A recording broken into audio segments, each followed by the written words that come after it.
ya, yang sewu ini resikonya besar. Di internet saya dimaki-maki di mana-mana karena saya termasuk ranking 1 perusahaan Islam gara-gara lagu kayak gini nih. Jadi dibayangkan Tuhan itu beragama Islam, bayangannya itu. Terus Tuhan juga nek selawatan mesti Arab. Nek begitu rada barat-barat dedek kuwi Kristen berarti Gusti Allah siji kan gitu. Jadi ning alam dunia ki ono Gusti Allah macam-macam, ono Tuhan Demokrat, ono Tuhan Golkar, ono macam gitu. Padahal lagu itu ya lagu itu enggak ada agamanya, dia cuma notasi do re mi fa sol atau ciro pak monem gitu dan seterusnya, dan itu tidak ada urusan. Wong gereja aja boleh pakai Jumatan ya Pak ya. Jumatan di gereja enggak masalah, sering saya pinjam gereja untuk Jumatan di Belanda sampai Copeng, tidak ada masalah. Jangankan di gereja, di sawah aja boleh.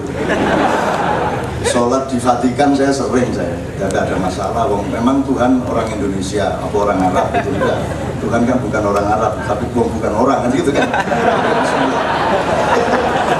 Kalau bangsane nek Islam itu kudu Arab gitu kan. Anggo kaget nek Kanjeng Nabi Muhammad jebule dudu asli wong Arab, muter wong Arab. Kapan tak kandhane kowe. Kapan-kapan tak buka genetikane kowe malah luwih modern nek kowe wong Arab. Kowe iki dadi wong Jawa sing gawe ya Gusti Allah itu sapa-sapa. Kalau sudah disuruh Tuhan jadi orang Jawa, ya jadi orang Jawa gitu loh. Nggak usah rebonding atau lucu. Oke, bismillah, tepuk tangan untuk KPK dan semuanya pada malam hari ini. Saya persilakan berikutnya Bapak Komjen Sutarman, nyun sewu, pointers yang terpenting pada malam hari ini, dan yakinkanlah kami semua bahwa rakyat ini benar-benar masih punya harapan, jangan khawatir, gitu ya. Nyun sewu Bapak.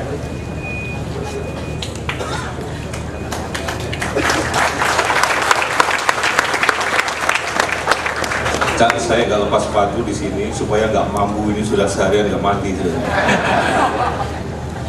Bismillahirrahmanirrahim. Assalamualaikum warahmatullahi wabarakatuh. Selamat malam. Yang saya hormati Pak Busro, Pak Darmono, Cak Nur, Mas Jiwo, dan teman-teman. Mohon maaf, saya belum kenal namanya Pak. Teman-teman dari perguruan tinggi, teman-teman dari pemerintah daerah, Provinsi Daerah Khusus Kota Yogyakarta dan Istimewa Yogyakarta, dan pemerintah daerah tingkat 2 kabupaten yang hadir pada kesempatan ini, dan teman-teman yang saya hormati. Marilah kita siap selalu bersyukur kehadirat Tuhan Yang Maha Kuasa. Ini karena saya pernah ajudan Gus Dur. Mohon maaf, saya selalu menggunakan kata bersyukur dan memuji karena pada suatu saat Gus Dur ke Mabes Polri dan ada Pak Bimantoro. Saat itu masih akur dengan Pak Bimantoro, setelah itu memang kerengan. Disampaikan oleh Gus Dur, Gus, kenapa setiap pidato selalu mengatakan marilah kita memanjatkan puji dan syukur kehadirat Tuhan Yang Maha Kuasa. Padahal kan Pak Puji dan Pak Syukur sudah bisa manjat masing-masing, kenapa saya? Rekan-rekan sekalian, kalau malam ini Cak Nun begitu hebat bisa mempersatukan peralatan-peralatan musik, begitu menghasilkan musik yang enak kita dengar bersama. Itu adalah kemampuan yang dimiliki oleh Cak Nun. Dan malam ini juga Pak Busro menyatukan kita semuanya untuk bersatu di dalam ruangan ini, dihadapkan untuk memerangi kejahatan korupsi yang tadi sudah disebutkan, itu kejahatan kemanusiaan dan kejahatan luar biasa yang harus ditangani dengan luar biasa juga. Oleh karenanya saya kira kita komitmen malam ini teman-teman, kalau saya tanya pasti siapa yang senang dengan korupsi, semuanya akan menjawab tidak, pasti. Ada yang senang dengan korupsi?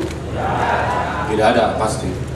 Kalau semuanya senang korupsi berarti nggak bakalan ada korupsi. Tetapi kenyataannya ada kan begitu teman-teman, begitu ada kesempatan dari jabatan tertentu bisa korupsi juga gitu. Itu yang menjadi persoalan yang harus kita hadapi bersama. Dan tadi sampaikan bahwa kejahatan korupsi ini adalah kejahatan yang luar biasa dan kejahatan yang harus ditangani juga dengan luar biasa. Dan kalau di sini ditulis, di situ ada tulisan bahwa karena ini budaya, Jangan kita pernah menyebut bahwa korupsi adalah budaya, sudah membudaya. Tidak, korupsi itu adalah kejahatan. Jangan membudayakan korupsi. Memang ada budaya-budaya kita yang selama ini berlaku di lingkungan kita, kemudian oleh ketentuan dan peraturan undang-undangan, karena ketentuan dan peraturan perundang-undangan itu adalah merupakan satu aturan yang dibuat oleh pemerintah dan DPR, dan itu merupakan perjanjian kita bersama. Jadi undang-undang adalah merupakan perjanjian kita bersama yang harus kita taati. Ada masalah-masalah yang dulunya budaya, tetapi budaya itu budaya tidak baik, akhirnya dikriminalisasi menjadi korupsi. Seperti gratifikasi kalau pejabat negara menyelenggarakan hajat, misalnya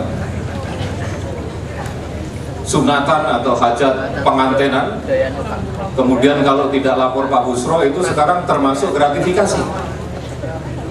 Dulunya sebelum ada undang-undang korupsi itu adalah budaya yang berkembang di lingkungan masyarakat kita. Tetapi kita sudah mengkriminalisasi dan itu merupakan perjanjian kita bersama, mari kita tidak lakukan. Memang betul. Kayak Pak Kabar Eskrim setiap weekend itu undangannya bisa 5-10. Kalau nyumbangnya di situ ada misalnya 1 juta atau 2 juta, duitnya dari mana? Uang remunerasinya saja sebulan hanya 18 juta, gajinya 10 juta, 30 juta. Kalau misalnya harus setiap minggu 10 juta, kemudian ada 4 minggu, gak cukup. Oleh karenanya budaya-budaya yang seperti itu kita harus mulai pelan-pelan kita kikis, karena sekarang kita berkomitmen bersama yang sudah menjadi ketentuan dan aturan harus kita hormati bersama. Oleh karenanya teman-teman, tadi saya juga sangat setuju sekali. Kalau saya mampu dan Pak Darmono mampu, seluruh stafnya kita mampu memberantas seluruh kejahatan korupsi yang terjadi, yang ada di Republik yang kita cintai ini, dan kita mampu menunjukkan kepada masyarakat bahwa kita mampu, mungkin tidak perlu ada Pak Busro. Oleh karenanya mohon maaf Pak Busro, sehingga Pak Busro ada di sini ini karena ketidakmampuan saya dan Pak Darmono dan seluruh staf. Oleh karenanya, karena kita menganggap bahwa itu adalah kejahatan korupsi adalah kejahatan luar biasa, dan beliau menyatukan kita sama-sama bersama-sama rekan-rekan, maka sebenarnya ada beberapa hal yang bisa kita lakukan, teman-teman sekalian. Yang pertama adalah secara preemptif untuk pencegahan, karena di situ kita ada pemberantasan penegakan hukum yang paling efektif dan efisien itu adalah apabila kita mampu mencegah orang tidak melakukan pelanggaran hukum. Oleh karenanya malam ini adalah salah satu fungsi pencegahan. Pencegahan itu dimulai dari 2 hal. Yang pertama adalah preemptif, untuk menekan, membuat orang tidak memiliki niat jahat. Tugasnya Cak Nun, tugasnya teman-teman, tugasnya guru, tugasnya ulama, tugasnya pastor, tugasnya dan sebagainya dan sebagainya, untuk memberikan masukan, untuk memberikan apapun yang diberikan kepada kita, kemudian keluarga, di dalam keluarga juga diinformasikan kepada anak-anaknya, diterapkan di situ. Kalau punya anak jangan ditakut-takuti polisi, buat nanti. Saya menjadi korbannya sekarang, banyak orang benci sama polisi karena punya anak selalu kalau nangis ditakuti polisi. Jadi saya pesenkan di sini malam ini, kalau punya anak tolong ditakut-takuti dengan korupsi. Awas nanti kalau lu digigit korupsi kalau nangis. Biar orang takut dengan korupsi. Kita mencegah orang tidak punya niat, itu banyak cara yang dilakukan. Mungkin teman-teman juga harus melakukan, termasuk di dalam rumah tangga. Bahkan anak-anaknya pun juga harus bertanya kepada bapaknya kalau bawa uang banyak-banyak ke rumah. Pak, ini duit apa? Jangan-jangan bapak duit korupsi. Lalu anaknya bilang sama Pak Busro, Pak, bapak saya bawa duit banyak-banyak. Tetapi sekarang ini sudah berubah zaman. Kalau bapaknya bawa duit banyak, ya diem aja gitu, pergi ke diskotik dan pergi kemana. Ini adalah budaya yang berkembang di lingkungan kita. Oleh karenanya kita jangan pernah membudayakan masalah korupsi, dan jangan dianggap korupsi adalah sebagai budaya. Korupsi adalah kejahatan, dan kejahatan kemanusiaan, kejahatan yang luar biasa. Ini adalah preemptif untuk mencegah orang tidak punya niat. Yang kedua, apabila sudah punya niat dari rumah, ada yang namanya prevention.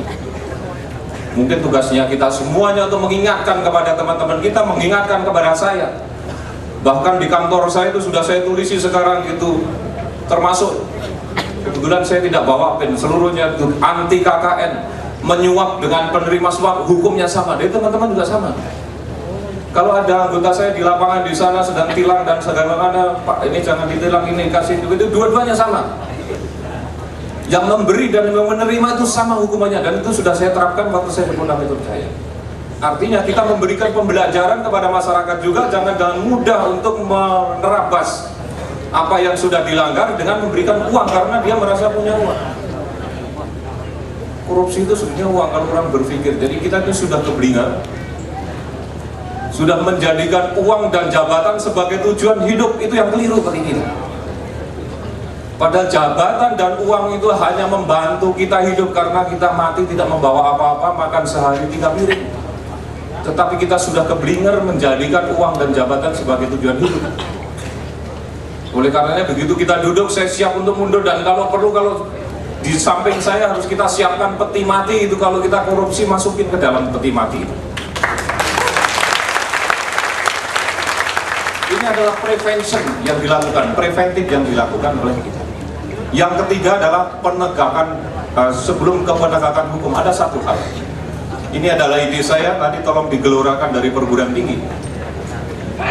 Teman-teman sekalian, sekarang pemerintah sedang membangun yang namanya e-KTP. Dulu kita punya ide, saya sampaikan kepada Menpan yang dulu, Pak Taufik, Pak, kita harus membuat yang namanya single identity card yang memuat identitas perorangan, mulai dari sidik jari, sidik retina, foto mukanya, identitas nama orang dan alamat, dan seterusnya. Di samping identitas perorangan juga memuat berapa rekening yang dimiliki di situ. Ada nomor rekening, nomor rekening. Kemudian juga di dalam identitas itu memuat berapa sertifikat yang dimiliki, sertifikat 1, 2, 3.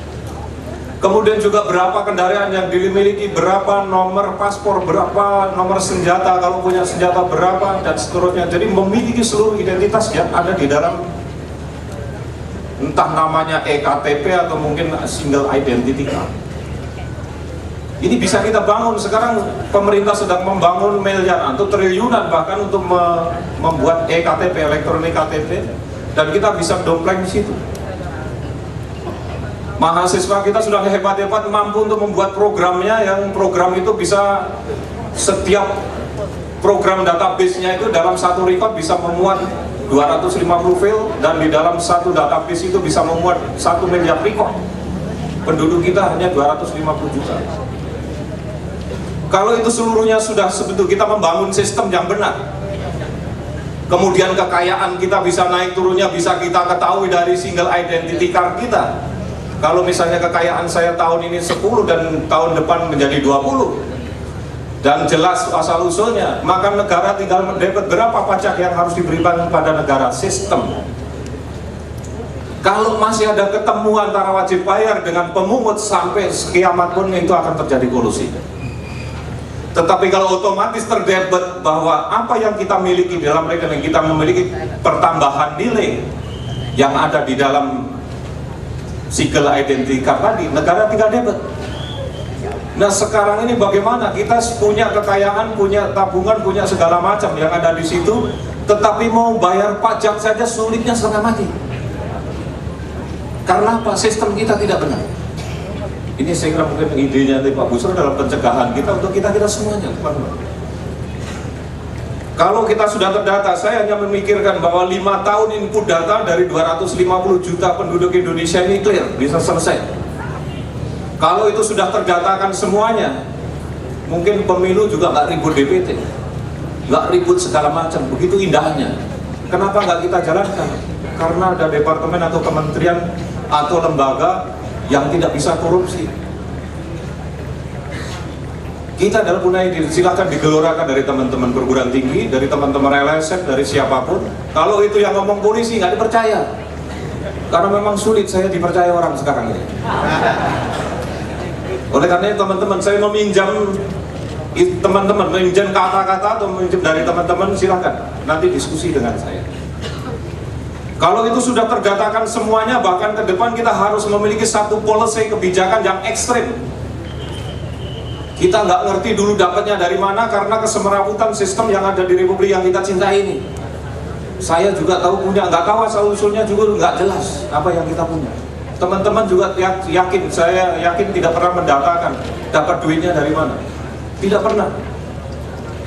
Begitu seluruhnya terdatakan, kemudian kita melakukan konsensus bersama dari seluruh masyarakat Indonesia, dari seluruh stakeholder yang ada, untuk kita sepakat, oke, sekarang data kita sudah baik. Kalau bapak-bapak punya uang di bawah bantal, ada uang yang disimpan di negara tetangga, kembalikan dan potong pajaknya. Pemutihan. Teman-teman, negara tetangga kita ini sekarang punya duit yang kelebihan di banknya, sedangkan kita ngutang kemana-mana, padahal itu duitnya orang Indonesia juga. Karena apa? Sistem kita yang tidak benar. Sekarang juga kita akan PPATK melakukan begini hebat kita untuk mencegah orang tidak melakukan pencucian uang. Tapi akhirnya uang apa? Tidak disimpan di Bank Indonesia, dibawa disimpan di luar. Itu berbahaya juga bagi kita. Oleh karena setelah kita mendatakan seluruh penduduk dengan baik, maka kita harus sepakat. Kalau ide itu muncul dari pemerintah, mungkin pemerintah akan diunjuk rasa setiap hari pusing. Kalau ide itu muncul dari DPR, tiap hari gedung DPR masih diduduki oleh massa. Tetapi kalau itu konsensus dan kesepakatan bersama, karena hukum aturan itu adalah kesepakatan bersama, maka itu adalah akan menjadi aturan.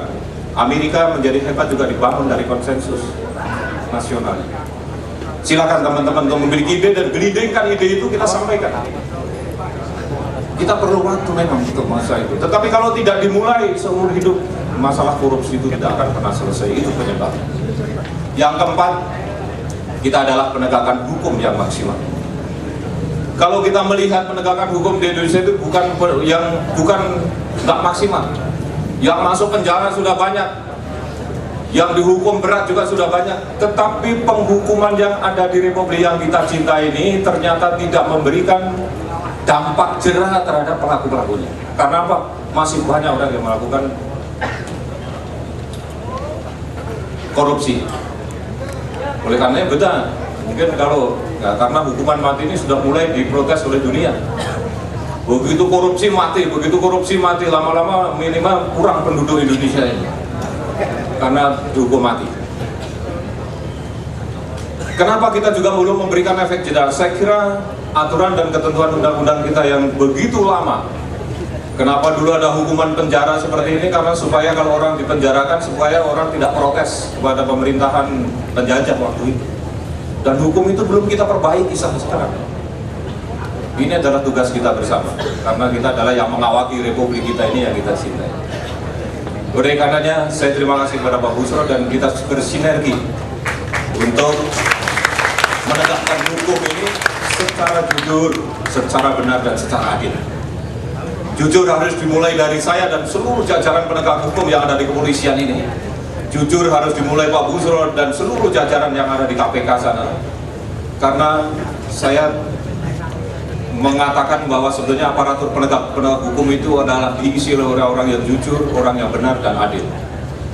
Bahkan jangankan tidak perlu dibuktikan dia salah atau tidak, kalau terindikasi dan masyarakat tahu, kalau perlu kita mundur, sudah nggak perlu dibuktikan. Itu aparatur penegak hukum. Tidak perlu harus dibuktikan dulu. Kalau memang sudah terindikasi, masyarakat menyatakan, oh bapak itu menerima sesuatu dari ini, mundur kita, ganti yang jujur, benar dan adil.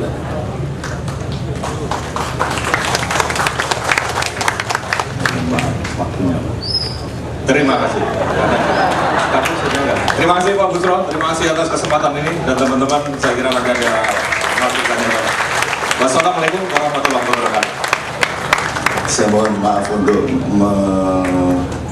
menyelenggarakan, pokoknya jangan melanggar marka lah Pak. Karena di lalu lintas, karena kita berbagi. Saya senang sekali dengan pernyataan itu, secara tekstual sangat memberi harapan kepada. Saya ingin merespon beberapa hal sebelum saya berikan kepada Bapak Darmono. Yang pertama gini, hukum itu letaknya di luar diri manusia. Dia di antara manusia dengan manusia. Kalau yang di dalam diri manusia namanya nurani dan akhlak. Jadi kalau mau preventif, maka nomor satu adalah pembangunan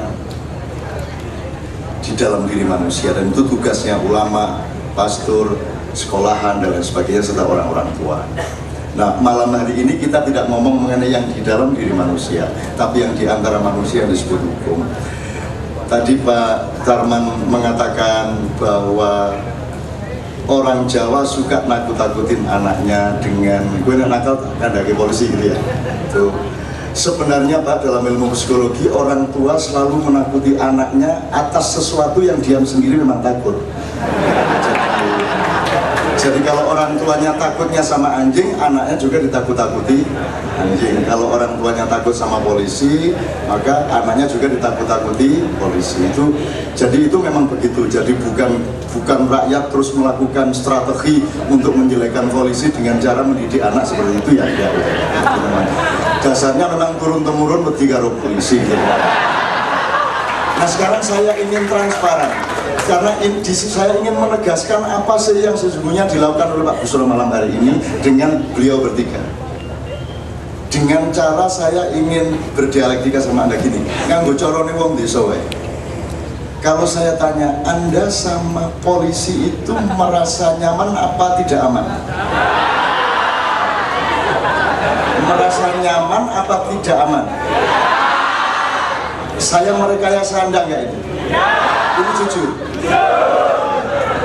Upama di prosentase nyamani pirang persen, orang nyamani pirang persen.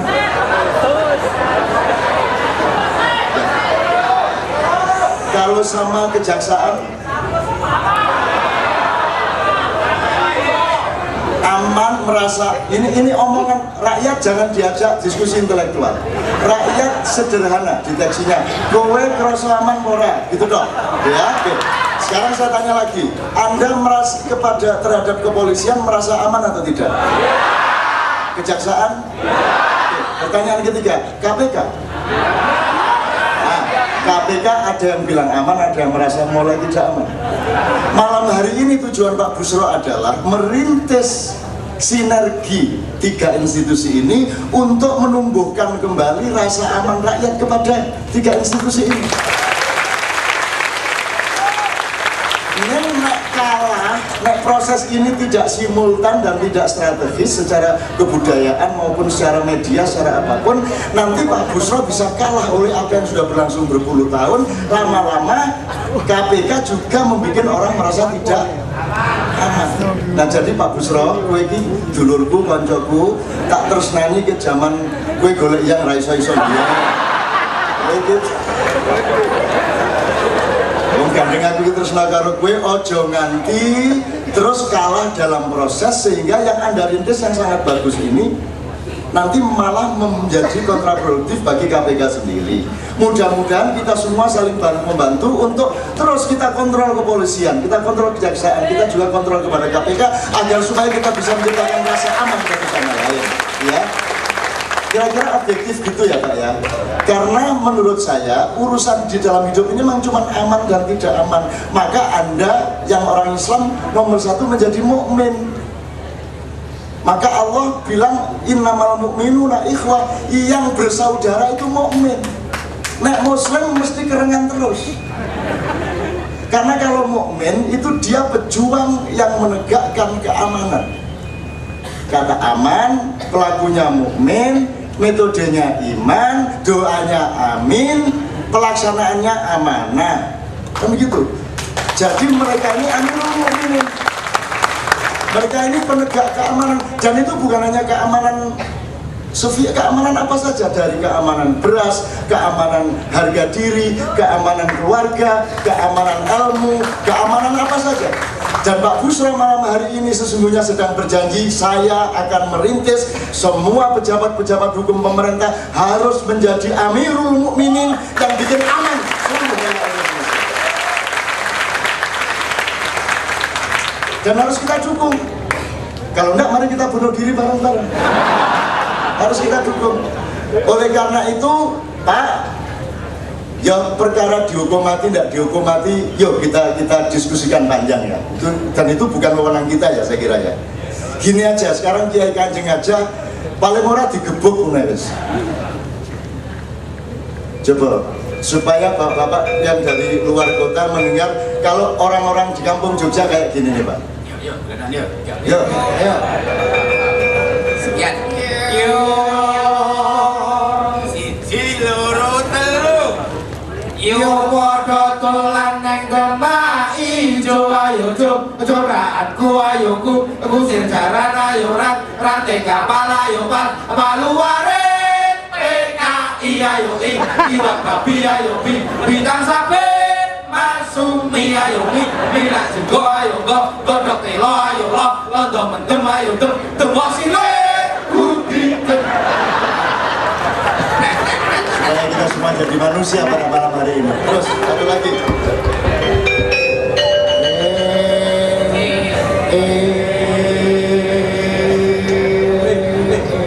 Siji loro telu. Esok tuku lengo nyaking botol konco lawas dijak dolan menyang kali barem iku kecuting luwi jeruk tumo iku manggone ana ing rambut jempol sikil kalatil kena pakil iku kuwi dolanan ora apik empolong yang digeret besake kulit silet iku dijupuk aja dicawuk gawang terpalan jaringe arep pripil pentung wesi nggo gepuk sing kokoro.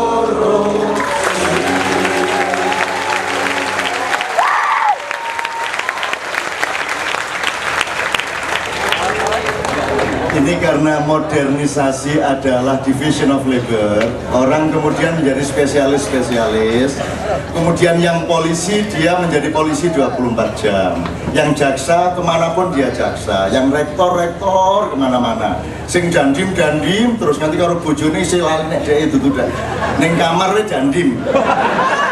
Enggak.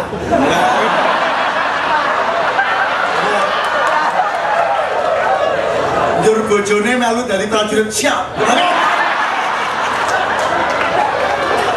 Nah, Mak Ian itu mengingatkan Anda itu ya presiden, ya manusia, ya bapaknya anak-anak, ya kakeknya anak-anak, ya sedulure dulur-dulur, ya tonggone para tonggo, ya hamba Allah, ya anak buahnya Nabi, ya macam-macam. Jadi mari kita utuh menjadi manusia dan memiliki kemampuan untuk selalu berkomprehensi atas macam-macam dimensi seperti itu.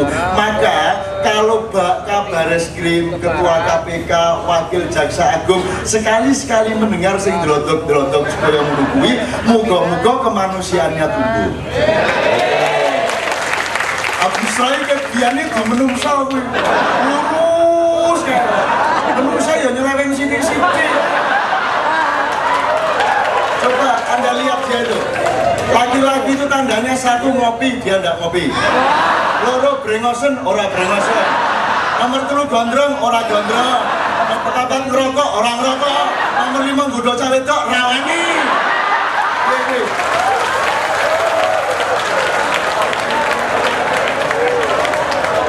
Mana lakinya?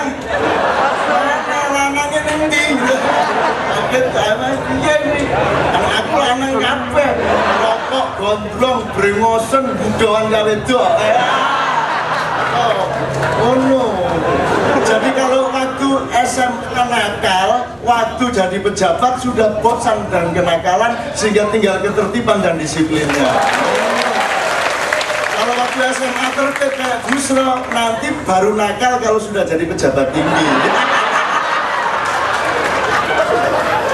Allahu Akbar, Masya Allah, di seluruh dunia ya Allah tidak ada acara seperti ini. Di seluruh dunia tidak ada Jaksa Agung Amerika acara kultural, tidak ada. Tidak ada kepolisian Amerika, Inggris, Jerman, manapun yang beracara keagamaan dan kebudayaan. Hanya di Indonesia semua bisa dirajut dan disatu. Di Indonesia memang kapten kesebelasan dunia. Cuman sekarang sedang bodoh-bodohnya, sedang pokok-pokoknya. Apa-apa lah. Sederhana kita bangkit bersama. Dan malam hari ini adalah peneguhan janji para pejabat bahwa mereka akan berusaha bikin rakyat aman terhadap 3 institusi bahwa korupsi benar-benar diberantas. Dan nanti saya buka forum, tanya sama Pak Busro, tanya sama Pak Kabar Eskrim, tanya kepada Pak Darmo soal SBY sakarmu, soal sakarmu, soal Nasaruddin, soal Sri Mulyani Santri sakarmu. Modaro be. Dijawab, monggo, aku ya ora masalah. Anda juga ojo njur nganggo Busro ki. Ya ora, dia juga punya keterbatasan, awake wis cilike kaya ngono. Oke, bismillah. Saya akan berikan kepada Pak Darmono, tapi Kang Sobari biar main siter dulu ya. Kang Sobari biar main siter dulu ya. Nembang. Ayo siter kali ini. Ayo, karo mike diewangi.